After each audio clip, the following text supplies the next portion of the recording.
Mobile இந்த காலகட்டத்தில் மனிதனுடைய அங்கமாக மாறிடுச்சு. சாப்பிடாம கூட இருந்துருவாங்க, ஆனால் மொபைல் இல்லாமல் இருக்க மாட்டாங்க. தினக்கூலி வேலைக்கு போகிறவங்கள ஐடி கம்பெனி வேலைக்கு போகிறவங்க வரைக்கும் அவங்க வசதிக்கு ஏற்ப மொபைல் வாங்கி வச்சுக்குவாங்க. ஆனால் நம்ம இன்றைக்கி பார்க்க போகிறது மொபைல் எங்கன்னா யூஸ் பண்ணக்கூடாது. வாங்க அதை போய் பார்க்கலாம். ஆரம்பிக்கலாங்களா?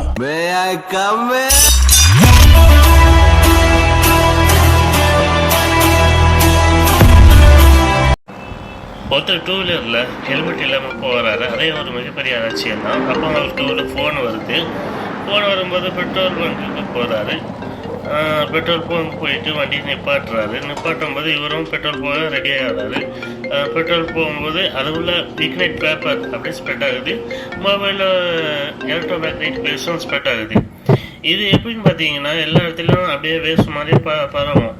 எலக்ட்ரோ மேக்னெட்டிக் வேவ்ஸோ இக்னைட் பெட்ரோலியமும் சந்திக்க முயற்சியாகும் போது அப்படியே பிளாஸ்ட் ஆகிடும். அதாவது என்னன்னா பஞ்சும் நெருப்பும் பக்கத்தில் இருந்தால் எப்படி பற்றிக்குமோ அது மாதிரி பற்றிக்கும். பிளாஸ்ட் ஆக மட்டும் பாருங்க.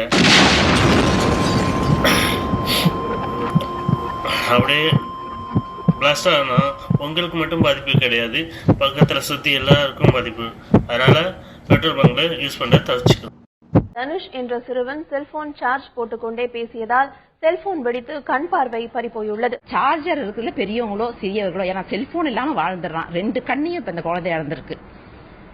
அதை ஒரு விழிப்புணர்வுக்காக தான் நாங்க இதை காமிக்கிறோம். அந்த கேஸ் இந்த மாதிரி நிறைய கஷ்டமான கேஸுங்களை கண் மருத்துவமனை ஹேண்டில் பண்ணாலும் இது இந்த கடினத்தோட ஒரு விழிப்புணர்வு மக்களுக்கு ஏற்படுத்தணும். குழந்தைங்க சார்ஜர்ல இருக்கும் போது செல்போனோ எந்த ஒரு பொருளையும் சுவிட்ச் ஆஃப் பண்ணிட்டு தான் எடுக்கணும். இது பெரியவங்களுக்கும், ஏன்னா பெரியவங்க கூட நம்ம என்ன பண்ணுவோம், வாட்ஸ்அப் மெசேஜ் ஆன்ல வச்சுட்டே பாக்குற பழக்கங்கள் இருக்கு.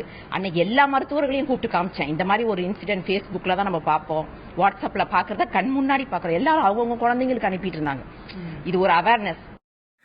இந்த வீடியோலாம் எல்லாருமே தலையை குனிச்சிட்டு புது பொண்ணு மாதிரி நடந்துட்டுருக்காங்க. அவங்க ஃபோனை தான் பார்க்குறாங்க தவிர சுற்றி என்ன நடக்குதுன்னு அவங்களுக்கு தெரியாது. ஏன்னா அவங்க தான் ஃபோன் அடிக்ட் ஆகிட்டாங்க. பக்கத்தில் குண்டு வெடித்தாலும் சரி, ஒரு ஆக்சிடெண்ட் ஆனாலும் சரி, ஒரு கொலை நடந்தாலும் சரி, அவங்களுக்கு மொபைல் தான் பிரதானம்.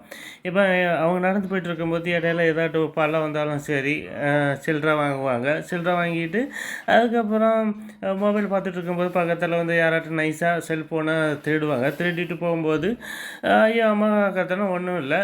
இதுக்கு மேலே ஒருத்தவங்க இருக்காங்க ஸ்பெஷல் ஐட்டம். அதான் ஃபோன் மட்டும்தான் அவங்களுக்கு பிரதானம். அதாவது நடக்கும்போது இன்றைக்கும் ஃபோன் பேசாதீங்க, மெசேஜ் பண்ணாதீங்க. ஏன்னா இது உங்களுக்கு நல்லது, உங்கள் குடும்பத்துக்கும் நல்லது. Be safe. மறக்காம சர்ப்ரைஸ் பண்ணுங்க. தேங்க்யூ.